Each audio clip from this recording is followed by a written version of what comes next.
సూర్యాపేటలోనే ఒక చిన్న టీ కొట్టు దగ్గర ఉదయాన్నే సందడిగా ఉంది. ఆదిత్య, ఒక సాఫ్ట్వేర్ ఇంజనీర్, తన ల్యాప్టాప్లో మునిగిపోయి ఏదో కోడింగ్ చేస్తున్నాడు. అప్పుడే ఒక యువతి హడావిడిగా లోపలికి వచ్చింది. ఆమె పేరు అనన్య, ఆర్కిటెక్ట్. ఫోన్ మాట్లాడుతూనే టీ ఆర్డర్ చేసింది.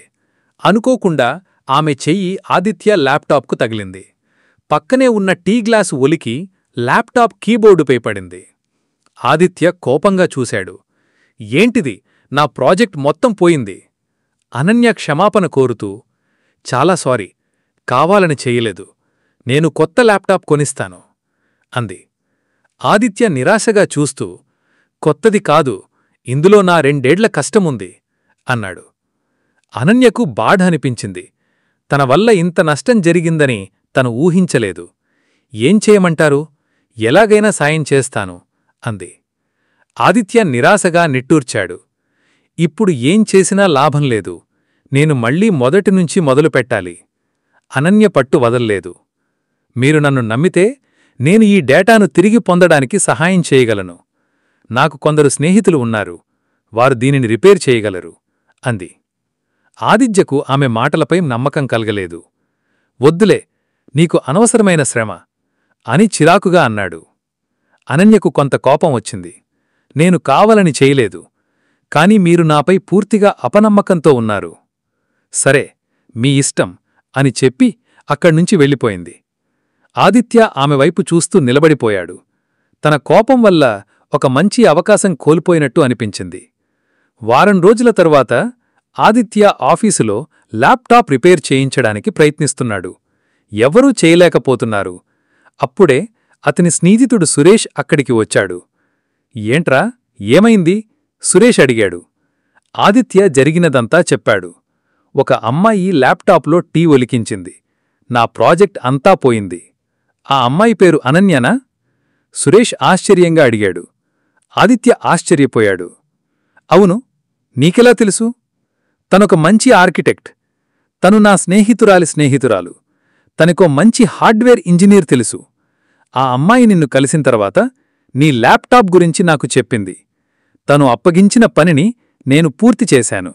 ఆ ల్యాప్టాప్ ఇక్కడ ఉంది అని సురేష్ తన వెనుక ఉన్న ల్యాప్టాప్ను చూపించాడు. ఆదిత్య షాక్ అయ్యాడు. అనన్య మాటలను తను నమ్మకపోవడం పట్ల పశ్చాత్తాపపడ్డాడు. ఆదిత్య ల్యాప్టాప్ను అందుకొని ఆశ్చర్యంగా చూశాడు. అంతా సరిగ్గా ఉంది. డేటా మొత్తం తిరిగి వచ్చింది. అనన్య చేసిన పనికి అతనికి మాట రాలేదు.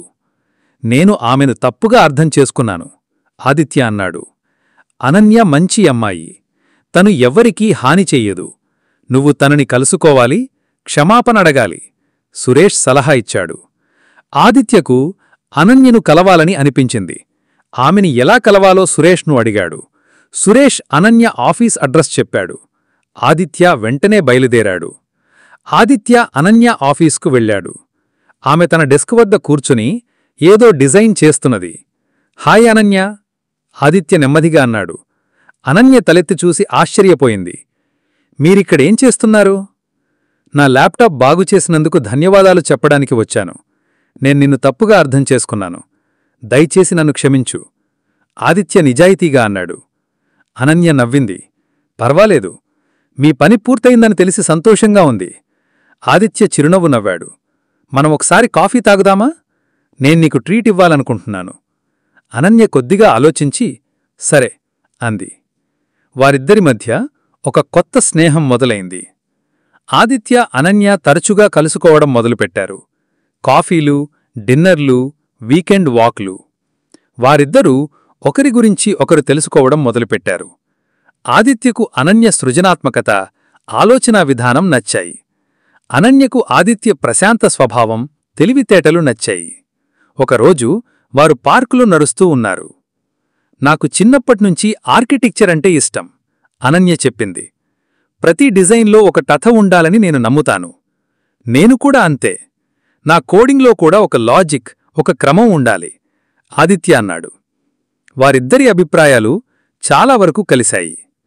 వారి స్నేహం మరింత బలపడింది. ఒకరి పట్ల ఒకరికి గౌరవం, ఆకర్షణ పెరిగాయి. ఒక సాయంత్రం ఆదిత్య, అనన్య సూర్యాపేట ఔట్స్కట్స్లో ఉన్న ఒక కొండపైకి వెళ్లారు. సూర్యాస్తమయాన్ని చూస్తూ కూర్చున్నారు. ఈ దృశ్యం ఎంత బాగుంది కదూ? అనన్య అంది. అవును, నీ పక్కన కూర్చుంటే మరింత బాగుంది, ఆదిత్య నెమ్మదిగా అన్నాడు. అనన్య అతనివైపు చూసింది. వారి కళ్ళు కలిశాయి. ఆ క్షణం వారిద్దరి మధ్య ఏదో స్పెషల్ అనుభూతి కలిగింది. అది స్నేహం కంటే ఎక్కువ, అది ప్రేమ అని ఇద్దరూ గుర్తించారు. ఆదిత్య ధైర్యం చేసి, అనన్య, నాకు నువ్వంటే చాలా ఇష్టం. నేను నీతో నా జీవితాన్ని పంచుకోవాలనుకుంటున్నాను అన్నాడు. అనన్య కళ్లల్లో ఆనందం తొణికిసలాడింది. నాకు కూడా నువ్వంటే అంతే ఇష్టమాదిత్య. వారిద్దరూ ఒకరికొకరు దగ్గరయ్యారు. ఆ సూర్యాస్తమయం వారి ప్రేమకు సాక్ష్యంగా నిలిచింది. ఆదిత్య, అనన్య తమ ప్రేమను వారి కుటుంబ సభ్యులకు తెలియచేశారు. ఆదిత్య తల్లిదండ్రులు కొద్దిగా సందేహించారు, ఎందుకంటే అనన్యది వేరే కులం. కాని ఆదిత్య అనన్య గురించి చెప్పినప్పుడు, ఆమె పట్ల ఉన్న తన ప్రేమను వివరించినప్పుడు వారు చివరకు అంగీకరించారు. అనన్య తల్లిదండ్రులు ఆదిత్య తెలివితేటలు, సంస్కారానికి ముగ్ధులయ్యారు. వారి కుమార్తె సంతోషంగా ఉంటే చాలని వారు భావించారు. మీరు ఇద్దరూ సంతోషంగా ఉంటే చాలు, అనన్య తండ్రి అన్నారు. మా ఆశీస్సులు ఎప్పుడూ ఉంటాయి. వారి ప్రేమకు కుటుంబాల అంగీకారం లభించింది. పెళ్లికి ఏర్పాట్లు మొదలయ్యాయి. ఒక అందమైన సాయంత్రం ఆదిత్య, అనన్య నిశ్చితార్థం ఘనంగా జరిగింది. ఇరు కుటుంబాల వారు, స్నేహితులు హాజరయ్యారు. ఒకరినొకరు ఉంగరాలు మార్చుకున్నారు. ఆదిత్య ఆనందంతో అనన్యను చూశాడు. ఆమె కళ్లల్లో ప్రేమ స్పష్టంగా కనిపించింది. ఇది ఒక కలలా ఉంది, అనన్య ఆదిత్యతో మెల్లగా అంది. ఇది కల కాదు, నిజం. మన జీవితంలో ఒక కొత్త అధ్యాయం. ఆదిత్య నవ్వాడు. పెళ్లికి ముందు ఆదిత్య, అనన్య కలిసి తమ కలల ఇంటిని డిజైన్ చేయడం మొదలుపెట్టారు. అనన్య తన ఆర్కిటెక్చర్ నైపుణ్యాన్ని ఉపయోగించి ఒక అద్భుతమైన ప్లాన్ను రూపొందించింది. ఆదిత్య తన టెక్నికల్ నైపుణ్యాన్ని ఉపయోగించి స్మార్ట్ హోమ్ ఫీచర్లను చేర్చాడు. ప్రతి గదిలో మన ప్రేమకథ ఉండాలి, అనన్య చెప్పింది. మనం ప్రతి గదిని మన జ్ఞాపకాలతో నింపుదాం, ఆదిత్య అన్నాడు. వారి కలల గూడు నెమ్మదిగా ఆకారం దాల్చింది. అది కేవలం ఒక ఇల్లు కాదు, వారి ప్రేమకు గుర్తు. అది వారి జీవితంలో అత్యంత ముఖ్యమైన రోజు. పెళ్లి మండపం రంగురంగుల పువ్వులతో అలంకరించబడింది. అనన్య పట్టుచీరలో ఒక దేవతలా ఉంది. ఆదిత్య షేర్వానిలో రాజకుమారుడిలా ఉన్నాడు. అగ్నిసాక్షిగా వారిద్దరూ 7 అడుగులు వేశారు. ఒకరినొకరు ఎల్లప్పుడూ ప్రేమించుకుంటూ, గౌరవించుకుంటూ తోడుగా ఉంటామని ప్రమాణం చేశారు. నువ్వు నా జీవితంలోకి వచ్చినందుకు నేను చాలా అదృష్టవంతుణ్ణి, ఆదిత్య అనన్య చెవిలో గుసగుసలాడాడు. నువ్వు నాకు దొరికినందుకు నేను చాలా సంతోషంగా ఉన్నాను, అంది అనన్య. పెళ్లి తర్వాత వారిద్దరూ ఒక కొత్త జీవితాన్ని ప్రారంభించారు. మొదట్లో అంతా బాగానే ఉంది. కాని ఒకరినొకరు బాగా అర్థం చేసుకున్న తర్వాత చిన్న చిన్న విభేదాలు రావడం మొదలయ్యాయి. ఆదిత్య తన పనిలో చాలా నిమగ్నమై ఉండేవాడు. అనన్యకు ఇది ఒంటరితనాన్ని కలిగించింది. మీరు నాకోసం సమయం కేటాయించడం లేదు, అనన్య ఒకరోజు అంది. నాకు పని ఒత్తిడి ఎక్కువగా ఉంది, నీకు తెలియదా? ఆదిత్య అన్నాడు. చిన్న చిన్న గొడవలు పెద్దవి కావడం మొదలయ్యాయి. వారి ప్రేమకు పరీక్ష సమయం వచ్చింది. ఒకరోజు అనన్య చాలా నిరాశగా ఉంది. ఆదిత్య కూడా తన పట్ల అనన్య అసంతృప్తిని గ్రహించాడు. అనన్య, ఏం జరుగుతోంది? ఆదిత్య నెమ్మదిగా అడిగాడు. అనన్య కళ్లల్లో నీళ్లు తిరిగాయి. మనం దూరమవుతున్నట్టు అనిపిస్తుంది. నేను నిన్ను చాలా మిస్ అవుతున్నాను. ఆదిత్యకు తన తప్పు అర్థమైంది. నన్ను క్షమించు అనన్య, నేను నిన్ను నిర్లక్ష్యం చేశాను. పనిలో మునిగిపోయి మన బంధాన్ని విస్మరించాను. వారు ఇద్దరూ మనసు విప్పి మాట్లాడుకున్నారు. ఒకరి బాధలు ఒకరు పంచుకున్నారు. ఈ చర్చ వారి బంధాన్ని మరింత బలోపేతం చేసింది. ఆదిత్య తన పని సమయాన్ని సర్దుచేసుకున్నాడు. అనన్య కూడా తన షెడ్యూల్ను ప్లాన్ చేసుకుంది. వారు ప్రతిరోజూ కలిసి భోజనం చేయడం, సాయంత్రం పార్కులో నడవడం మొదలుపెట్టారు. చిన్న చిన్న విషయాలకు కూడా సమయం కేటాయించుకున్నారు. నేను నీతో ఉన్న ప్రతిక్షణం ఎంతో విలువైనది, ఆదిత్య అన్నాడు.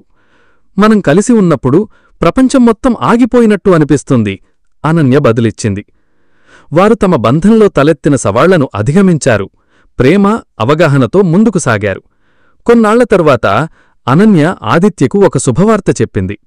ఆదిత్య, మనం తల్లిదండ్రులం కాబోతున్నాం. ఆదిత్య ఆనందంతో అనన్యను కౌగిలించుకున్నాడు.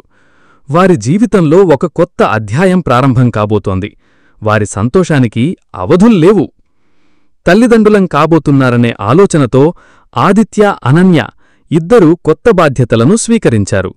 ఆదిత్య అనన్య ఆరోగ్యం పట్ల మరింత శ్రద్ధ వహించడం మొదలుపెట్టాడు.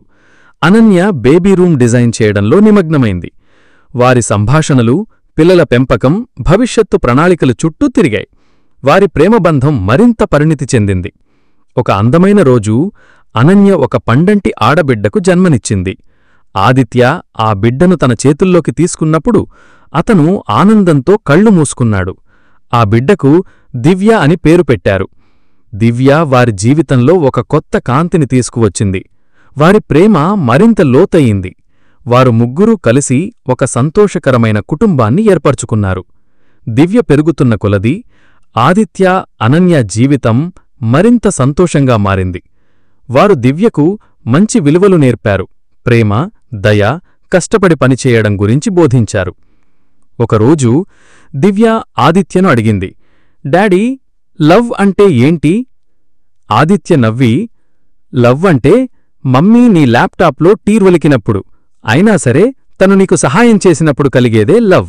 లవ్ అంటే ఒకరినొకరు అర్థం చేసుకోవడం, ఒకరికొకరు తోడుగా ఉండడం, కష్టాల్లో ఒకరికొకరు అండగా ఉండడం. అనన్య నవ్వింది. దివ్య కళ్లల్లో ఆశ్చర్యం కనిపించింది. ఆదిత్య, అనన్య బంధం కాలంతో పాటు మరింత బలోపేతమయ్యింది. వారు సవాళ్లను ఎదుర్కొన్నారు, విజయాలను పంచుకున్నారు, ఒకరికొకరు ఎల్లప్పుడూ మద్దతుగా నిలిచారు. నువ్వు లేకపోతే నా జీవితం అసంపూర్ణము, ఆదిత్య అనన్యతో అన్నాడు. నువ్వు నాకు దొరికినందుకు నేను దేవుడికి ఎప్పుడూ కృతజ్ఞురాల్ని, అనన్య అంది. వారి ప్రేమకథ ఒక ఉదాహరణగా నిలిచింది. అది కేవలం ఒక ప్రేమకథ కాదు, నమ్మిక, సహనం, అవగాహనతో కూడిన ఒక శాశ్వత బంధం. ఆదిత్య, అనన్య వృద్ధాప్యంలోకి అడుగుపెట్టారు. దివ్య పెరిగి పెద్దదై తనకంటూ ఒక కుటుంబాన్ని ఏర్పరచుకుంది. ఆదిత్య, అనన్య ఇప్పటికీ తమ టీ కొట్టు జ్ఞాపకాలను గుర్తు చేసుకుంటూ నవ్వుకుంటారు.